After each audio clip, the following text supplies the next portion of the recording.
আসসালামু আলাইকুম ভিউয়ার্স, কেমন আছেন সবাই? আজকে একটা খুবই সুন্দর ট্রাভেল ব্লগ শেয়ার করব, যেটা দেখলে আপনাদের অনেক ভালো লাগবে। আমরা আজকে যাচ্ছি মার্কিন যুক্তরাষ্ট্রের ভার্জিনিয়া রাজ্যের ব্লু রিজ পর্বতমালা বরাবর শেনান্দোয়া ন্যাশনাল পার্কে। খুবই সুন্দর একটি পার্ক। আর আমাদেরকে বেড়াতে নিয়ে যাচ্ছে আমার ইউনিভার্সিটি লাইফের সবথেকে ক্লোজ এবং খুবই কাছের বান্ধবী নূপুর ও তার পরিবার। দীর্ঘ ১৩ বছর পর নূপুরের সাথে আমার দেখা আমেরিকাতে এসে কাকতালীয়ভাবে আমরা দুজনেই পাশাপাশি বসবাস করছি। তো একদিন আমরা পরিকল্পনা করলাম কোথাও আমরা দুই ফ্যামিলি মিলে বেড়াতে যেতে হবে। তো সেই ধারাবাহিকতায় আমরা যাচ্ছি সেনান্দোহা ন্যাশনাল পার্ক দেখতে। সেনান্দোহা ন্যাশনাল পার্কে যেতে আমাদের সময় লাগবে ২.৫ ঘন্টা। তো আমরা টুকটাক শুকনো খাবার, পানি এগুলো নিয়ে নিয়েছি। কারণ এখানে আমেরিকার একটা সিস্টেম দেখি, রাস্তার দুপাশে কোনো দোকানপাট নাই। নির্দিষ্ট দূরত্বর পর একটা ফুড কোর্ট থাকে বা সেখানে গ্যাস নেওয়া বা তেল নেওয়া আর রেস্টরুম এগুলো থাকে। তাছাড়া কোথাও কোনো কিছু নাই। তো যার জন্য দূরের যাত্রায় অবশ্যই সবাইকে পানি এবং টুকটাক খাবার নিয়ে নিতে হয়। যাওয়ার পথে দুপাশে আমরা নয়নাভিরাম দৃশ্য উপভোগ করতে লাগলাম। আসলে অনেক সুন্দর। আর দিনটা ছিল খুবই সুন্দর, রৌদ্রোজ্জ্বল দিন। এখন আমরা একটা গ্রামের মধ্য দিয়ে অতিবাহিত করছি। মাইলের পর মাইল একদম গ্রাম।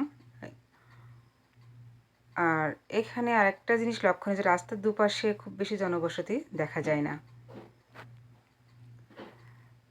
তো খুব ভালো লাগছিল। দুপাশে সবুজের সমারোহ আর সাদা মেঘের ভেলা, সব মিলায় চমৎকার একটি দিন ছিল সেদিন। এই যে প্রায় চলে এসেছি আমরা। এই সেনান্দহ পার্ক প্রতিষ্ঠিত হয়েছিল ১৯৩৫ সালে। আর এই পার্কের মূল অংশটা মূলত দ্বিতীয় বিশ্বযুদ্ধের শুরুতেই সম্পন্ন হয়ে গেছিল। ১৯৭৬ সালে কংগ্রেস পার্কের প্রায় অর্ধেককে সুরক্ষিত বনভূমি হিসেবে ঘোষণা করে। যত দূরে চোখ যায় খুবই সুন্দর এগুলো। আর এই পার্কের মধ্যে রয়েছে বিভিন্ন প্রজাতির পাখি, হরিণ, কাঠবিড়ালি এবং কালো ভল্লুকও নাকি মাঝে মাঝে দেখা যায়। আছে সাপও আছে এখানে।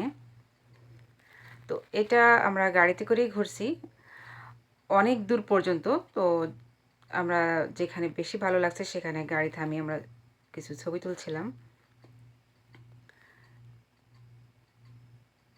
মানে মাইলের পর মাইল এই পর্বতমালা বিস্তৃত। আল্লাহর অপরূপ সৃষ্টি, আসলে এত সুন্দর, না দেখলে বলে বোঝানো যাবে না।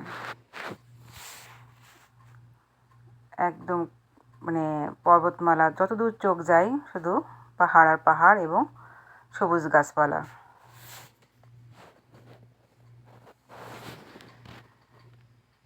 আমরা গাড়িতে করে একটু একটু করে এগোচ্ছি আর এই যে অপরূপ সৌন্দর্য অবলোকন করছি।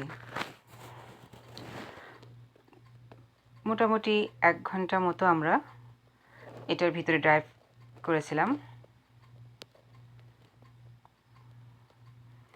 তারপরে আমরা বাসার দিকে রওনা দিই।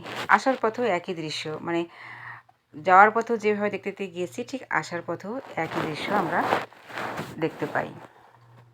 কোথাও উঁচু কোথাও নিচু এবং সব জায়গায় সবুজ গাছপালায় ঢাকা।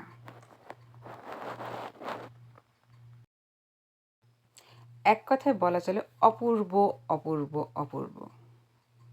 সবাই ভালো থাকবেন, সুস্থ থাকবেন। দেখা হবে নেক্সট কোনো ভিডিওতে। আল্লাহ হাফেজ।